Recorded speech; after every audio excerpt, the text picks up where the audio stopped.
Hola a todos, en este vídeo voy a mostrar cómo conectar estos auriculares con la aplicación.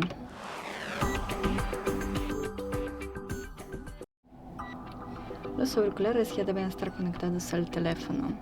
Descargamos la aplicación Philips Headphones.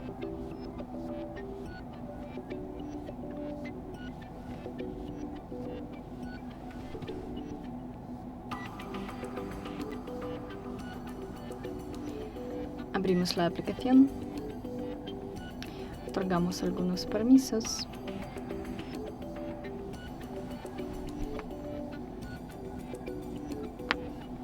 Tocamos aquí y aquí seleccionamos nuestros auriculares.